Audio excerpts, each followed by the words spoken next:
Assalamualaikum warahmatullahi wabarakatuh. Kami dari kelompok 4 ingin berbagi pembahasan tentang VLAN Network Security. Saya Aulia Devadilah bersama anggota kami yaitu Angel Saripova, Dedeh Maida, Darin Sowatul Islam, Isnawati, Putri Irawan, Oktiana Intan, Sri Kurniati akan menyampaikan poin-poin utama dengan cara yang mudah dipahami. Semoga presentasi ini bermanfaat dan menarik untuk kita semua.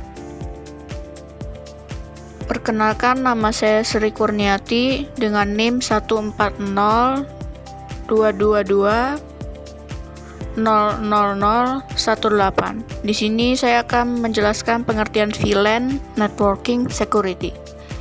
Virtual Local Area Networking atau VLAN merupakan sub-network yang dapat membagi perangkat lunak untuk meningkatkan keamanan.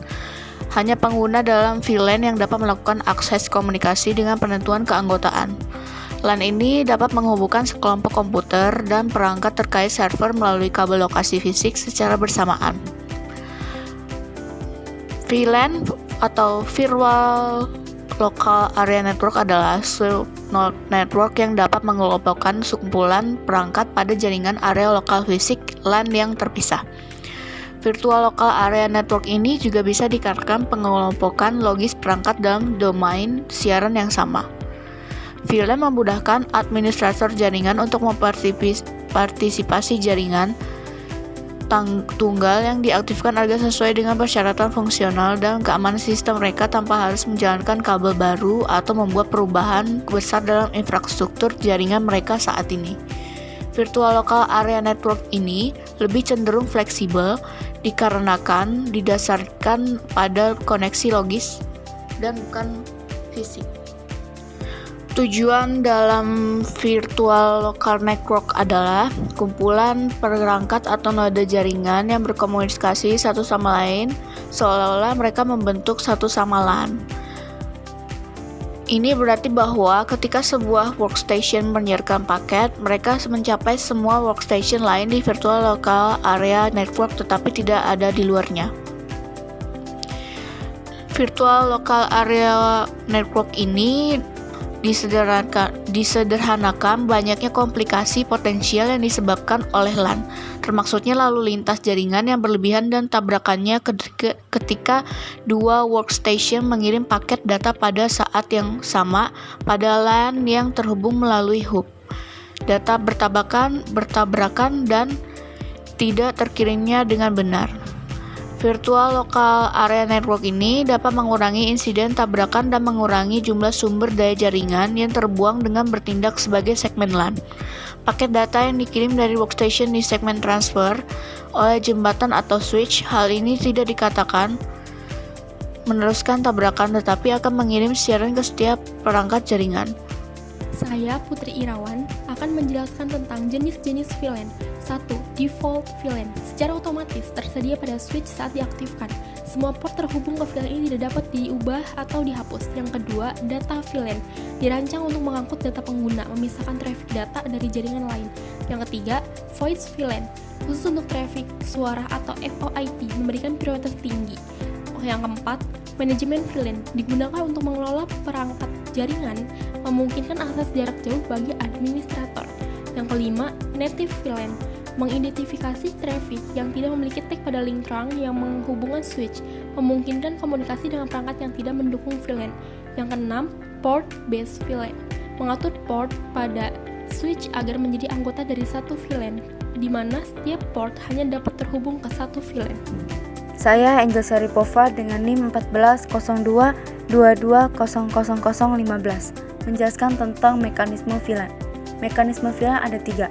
Pertama, MAC-based VLAN. Virtual Local Area Network berbasis MAC ini memungkinkan paket masuk yang tidak ditanyai untuk diberikan LAN virtual. Yang kedua, Port-based VLAN.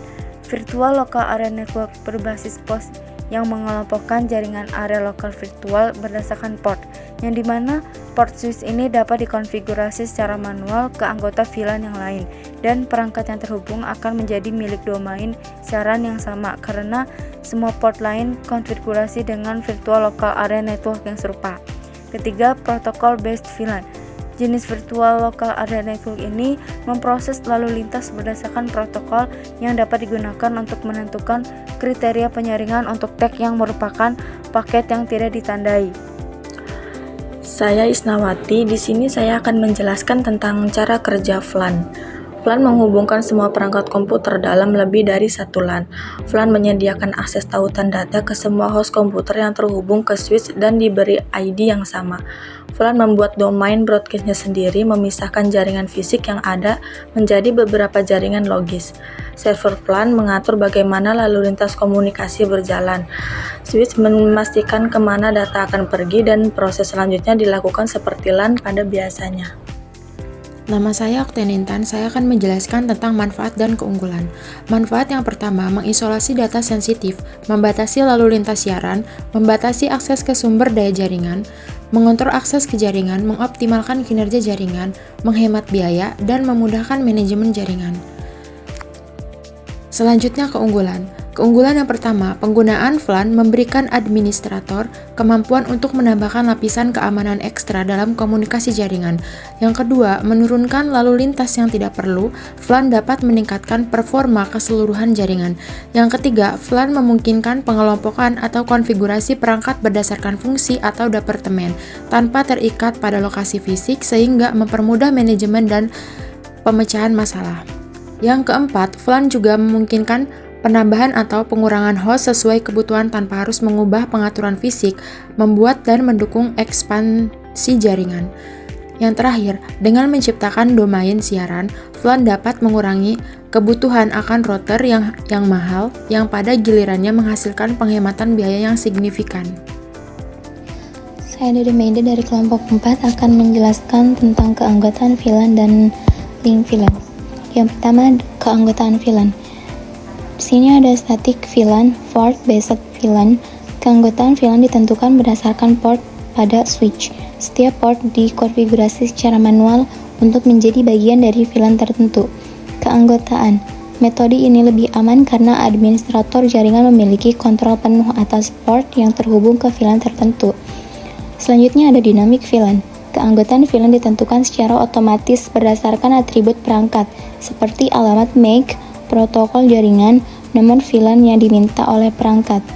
Keamanan lebih fleksibel tetapi dapat meningkatkan risiko jika autentikasi tidak diterapkan dengan baik. Lalu ada protokol based VLAN, mengelompokkan perangkat berdasarkan protokol jaringan yang digunakan, misalnya IPv4, IPv6, atau protokol tertentu.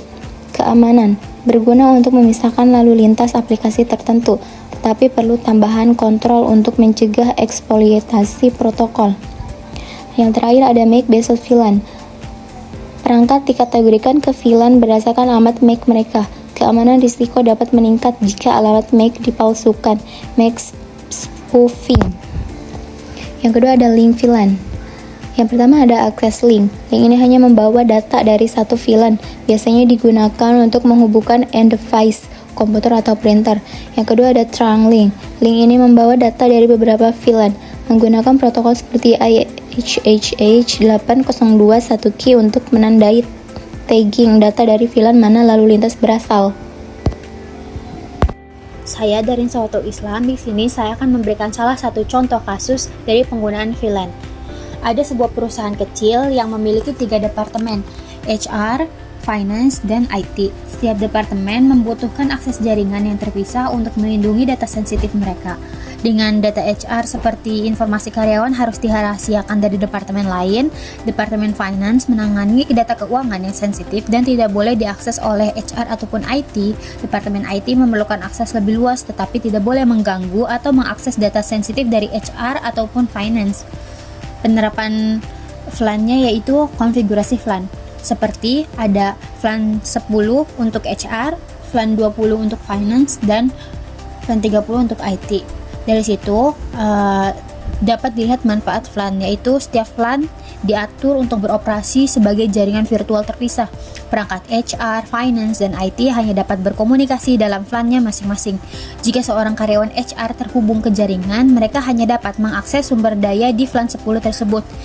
Ada juga firewall atau router diatur untuk membatasi komunikasi antar VLAN, kecuali jika untuk koneksi yang diizinkan secara eksplisit. Misalnya, IT Department dapat memantau tetapi tidak dapat memodifikasi data finance ataupun HR. Lalu ada keamanan tambahan. VLAN manajemen dilakukan di switch yang mengandung fitur VLAN seperti Cisco ataupun Juniper. Lalu ada implementasi ACL, Access Control List pada router atau firewall untuk mengatur kebijakan antar VLAN.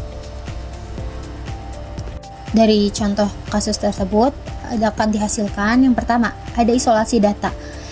Departemen HR tidak dapat melihat atau mengakses data dari Departemen Finance ataupun sebaliknya. Lalu dari segi keamanan, jika terjadi ancaman seperti malware pada suatu VLAN, ancaman tersebut tidak dapat dengan mudah menyebar ke VLAN yang lainnya di luar dari VLAN tersebut. Lalu ada dari segi fleksibilitas. Penambahan atau perubahan perangkat cukup dilakukan dengan menempatkan perangkat tersebut pada VLAN yang sesuai. Ada contoh skenario praktis dari contoh kasus ini, yaitu seorang karyawan di Departemen Finance mengklik tautan phishing yang menanamkan malware di perangkat mereka. Berkat adanya VLAN, maka malware tersebut hanya dapat mempengaruhi VLAN 20 atau VLAN Departemen Finance dan tidak menyebar ke jaringan HR ataupun IT, sehingga mengurangi resiko bagi seluruh perusahaan. Itu tadi adalah contoh kasus dari penerapan VLAN. Demikian presentasi dari kelompok kami. Kami berharap apa yang telah disampaikan dapat memberikan wawasan baru dan bermanfaat bagi kita semua. Terima kasih atas perhatian dan waktunya yang telah diberikan. Wassalamualaikum warahmatullahi wabarakatuh.